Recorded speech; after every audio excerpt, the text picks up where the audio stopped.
running Facebook ads now since 2012, and in this video we've drafted in our Facebook Ads Manager, Alison Christie, who oversees and manages all of our ads. And she's going to be talking about the 5 things you need to know for running successful, profitable Facebook ads this year. Alison, let's do this! Woo!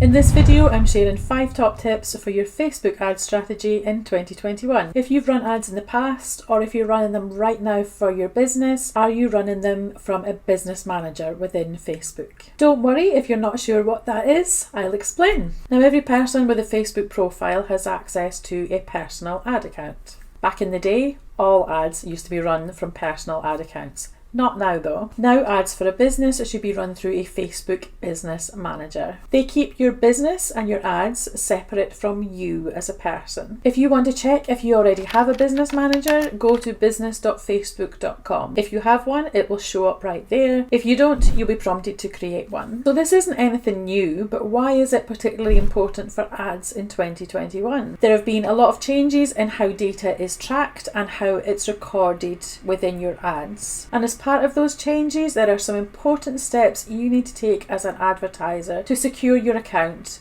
and to run successful ads. It's super important to make sure the website domain that you're sending traffic to is verified within Business Manager.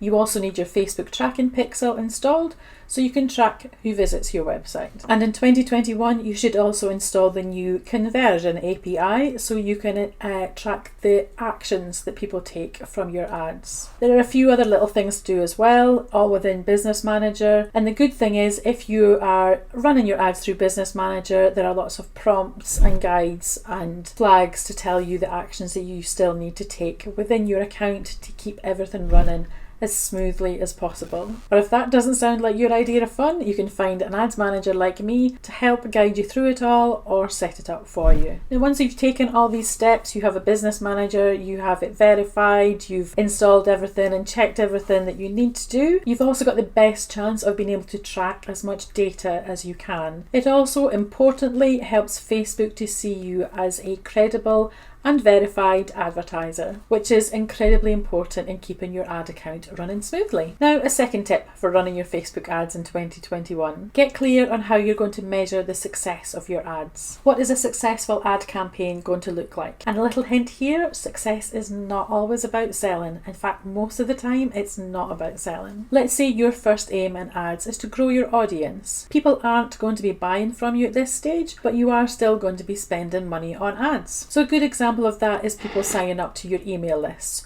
You want to reach new people, you want to offer them some reason or incentive to sign up to your email lists and bring them into your audience. Your first action for ads here would be to set some sort of benchmark so that you know the opt-in rate that you're trying to achieve with your ads. That's your success measure. And how can you do that? You can use the figures that you already know about when you're talking about your email opt-in on your socials, or when you're talking about it in groups, for example. What kind of opt-in rate do you get already? Or use a benchmark for your industry. There are loads of them online.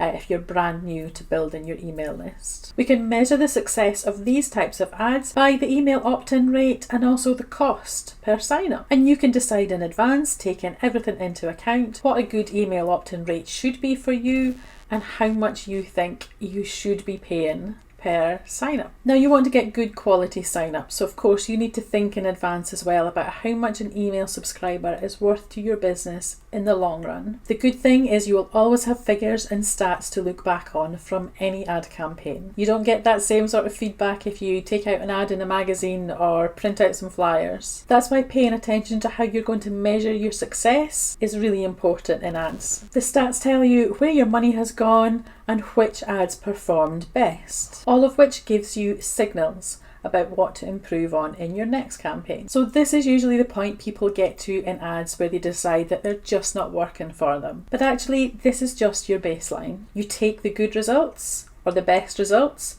and you build on them for your next campaign. This is even more important in 2021 when you might need to get better at reading the data and reading the signals that your ads are showing you. So let's take a look at tip number 3. Set a realistic budget to give your ads a chance to perform. Facebook ads are an auction. Whenever there's an opportunity to show an ad to someone on their social feed, on Facebook, on Instagram, billions of auctions take place in Facebook ads every day. One of the factors that decides whose ads get served in the news feed is how much you are willing to pay in the auction to be the one who's on screen. You don't want to miss out on your ideal customer seeing your ads because your budget was just a little bit less than your neighbour's business. Now, it's perfectly understandable that you don't want to throw money away on ads. Nobody wants to waste money, right? I'm Scottish. I do not like to waste money. Here's a little tip to help you with budget setting. I never begin with a budget of less than £10 per ad set per day. If you want to test out ads, this is your starting point. Go no lower than this. You need to give your ads a good chance of serving out and being successful. £10 per ad set per day is your starting point, please. No £3 or £5 budgets to start off with. Not in the beginning. Not while you're testing ads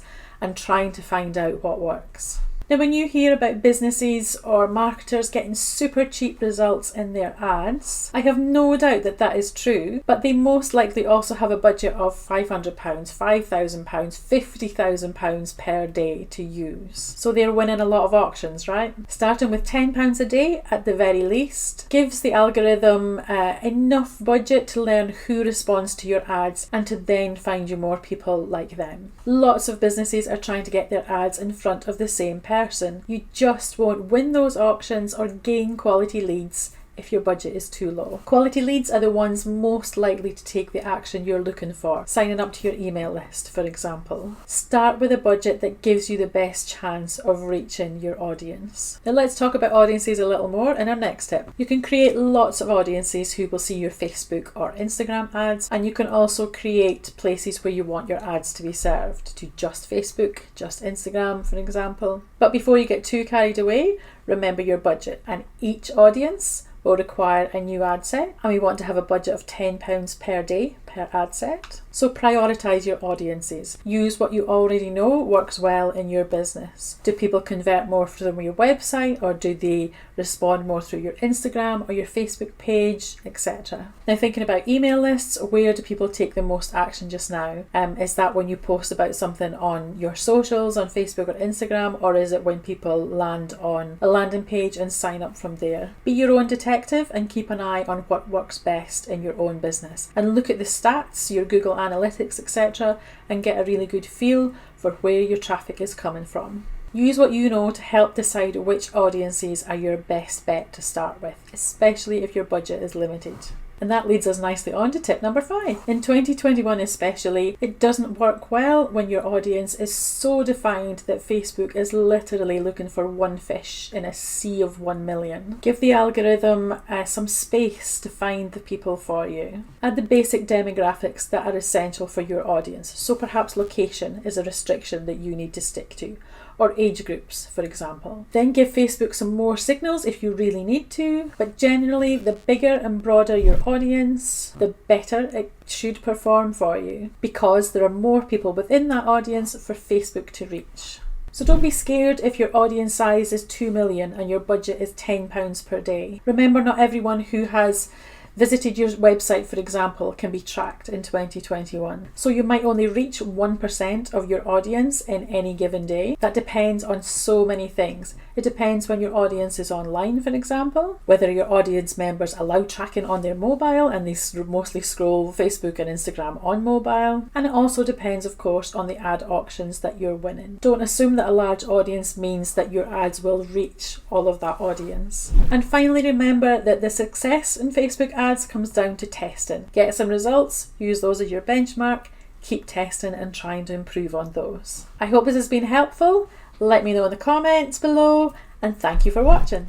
Thanks so much for watching, guys, and a big thank you to Alison. If you want to go check out Alison, follow her online, then we put the links in the comments to all of her stuff. Also, whilst you're down there, if you've got any questions about any of that, then please drop them in the comments, and us and Alison will jump in and help you out. In the description, we've also linked to a longer, in-depth tutorial all about getting into the nitty-gritty of setting up a Facebook ad. So definitely go give that a watch too. Also, if you're new to our channel, then we would really appreciate it. If you haven't already, then please subscribe. We make videos like this every single week.